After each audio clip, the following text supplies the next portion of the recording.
Callahan Courtyard.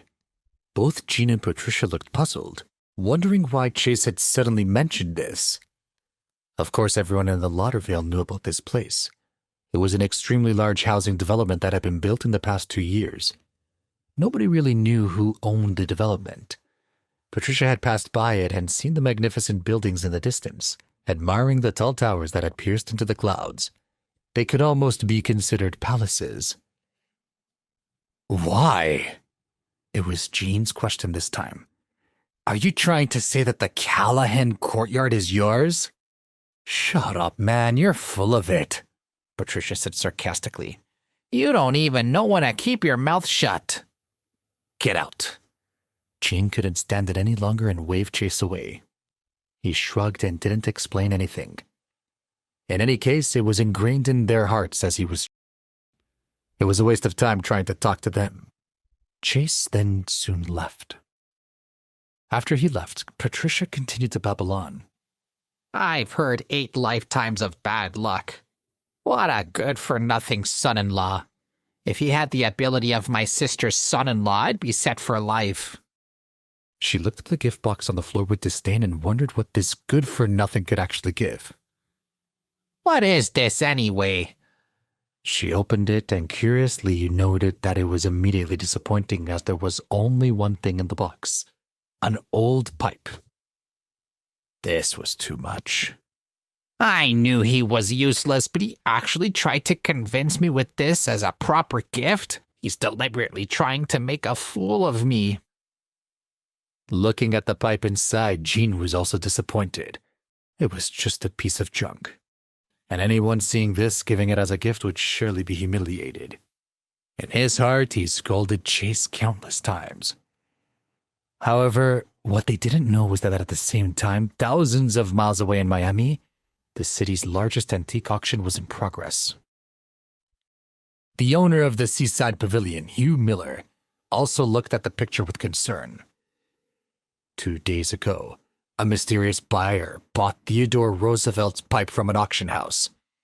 It was confirmed by several experts to be the personal pipe used by the former president.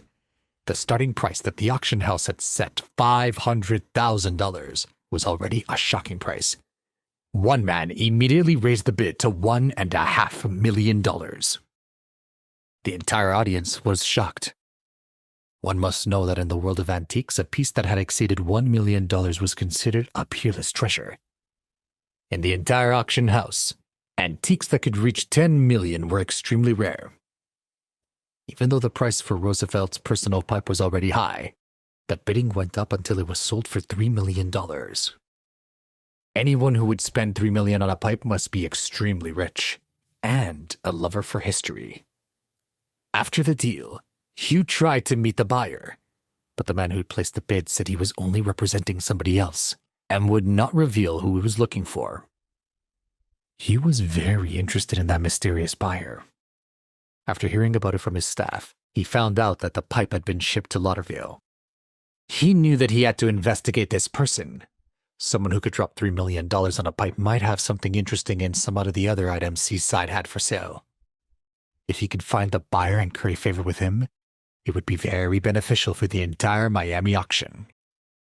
The secretary, who was standing next to Hugh, lowered his head and told him the latest news.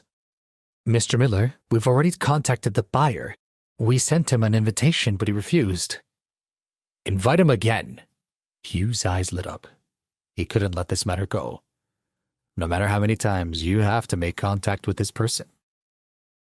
Next time, if he picks up the phone, contact me directly. I'll talk to him personally. Patricia Samson had absolutely no idea that the pipe had been so dismissive was worth millions of dollars. She dropped it along the table to an ashtray. Some gift this was.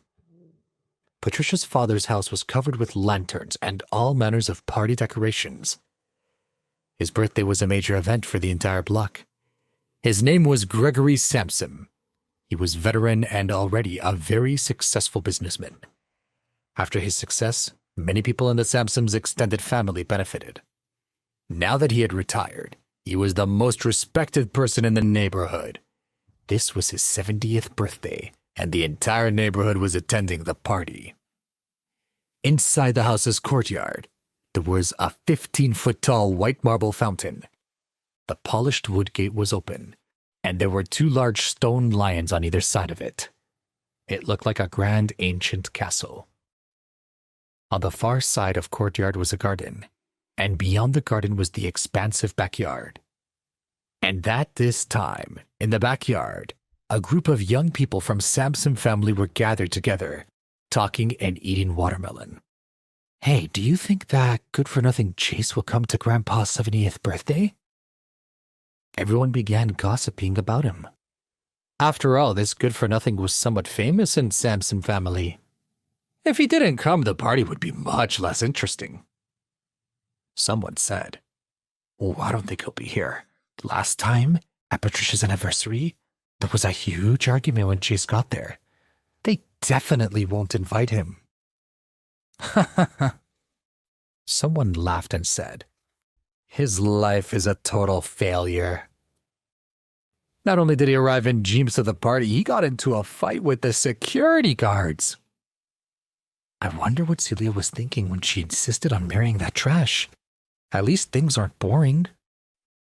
Everyone kept talking, judging Celia as guilty by association. A man wearing a gold necklace took a sip of tea and said, "He has to come here. The family is trying to get rid of him. The more trouble he causes, the better their case against him gets." This man was Harry Samson, Gregory's only grandson. He was on a good track for success, so Gregory liked him a lot. Harry was always willing to make a mockery of Chase. When he heard that Chase might not be attending, he became anxious. He spat out the watermelon seeds and quickly took out his phone. "I'll call my aunt right now and ask her to bring him here." With that, Harry dialed Dorothy's number. "Aunt Dorothy, will Chase Rothman be coming to Grandpa's 70th birthday? We're all wondering where he is." Wait, that's not the end. You've just had a free taste. Now get the full story on the Pocket FM app, link in description.